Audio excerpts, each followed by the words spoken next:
Man, it's like when you marry, I think you can test like having that person that you can fully put your trust into this one person, Mm-hmm. and hopefully knowing that they have your back as much as you have their back. Cause like I look at it like this, like that's how you know somebody really loves somebody is because like a man is willing to die for his wife. Like it ain't no I man, listen, when I got married I knew it wasn't no question that I would lay down my life for my wife, Mm-hmm. regardless of, what the situation was or Mm-hmm. whatever.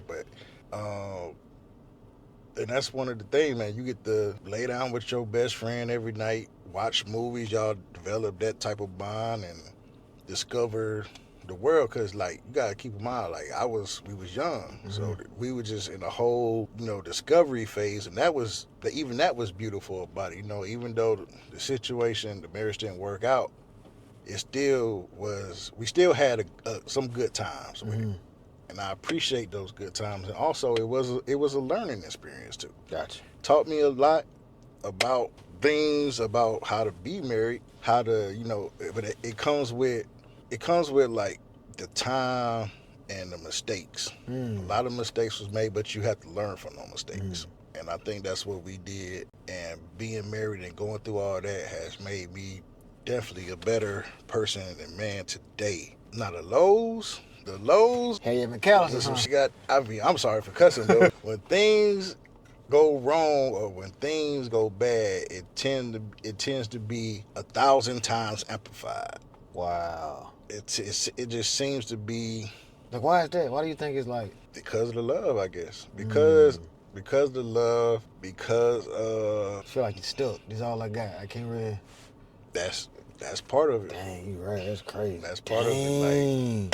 not one like especially when you get to a point where you don't want to lose this person that you done put so much time and effort in, but you don't see any other way out the situation but for y'all to split up because it just you can't break through of this the funk or whatever at that time. So, you know, marriage is rough, man, and it takes two people that really love each other and understand to make that work.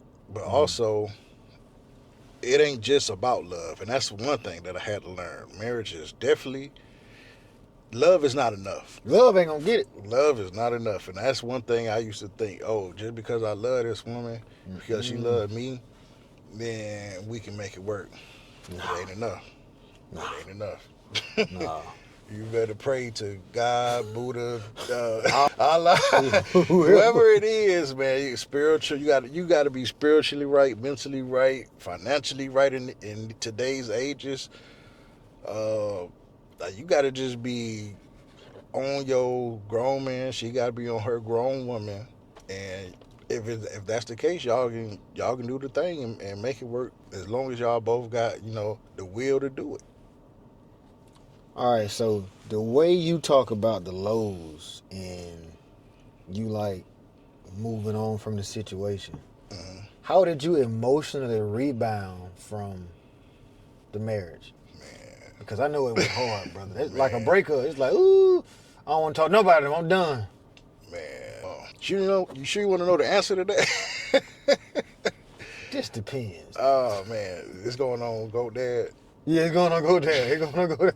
Well, Yeah. I'm gonna say this. I'm gonna say this. I did some things that I'm not proud of. I did some things And that you can leave it at that. I like it. I yeah, I did some understand. things that I'm not proud I of. understand. I understand. I understand. It's just again, father or a male or some kind of male leadership could have set me down and was Mm. like, "Hey, young man, this is what you need to do," but that didn't happen. When you again, I was young, so when you be around some either it's nobody or you're around some other young cats or knuckleheads or whatever, Mm-hmm. they gonna tell you to go this other way. Mm-hmm. And they gonna tell you, the old saying to get over somebody, you gotta Yeah, yeah. I feel So you. I understand. so it's kind of one of those situations, and I'm not saying that it's the right thing to do because it's not. It doesn't change nothing. It doesn't take the hurt away. It does nothing. It actually make the situation worse. Wow. It actually make the situation worse. So definitely, I would say to get over that situation, uh, you got to go to who you believe in first of all. That's one thing. Gotcha. And if you go to that person, you got to have a good support system. You got to have something that keep your mental in line. Mm. That's the biggest thing because people tend to they lose the love of their life, get out of a relationship or a marriage, and they don't know which way they going after Mm. that.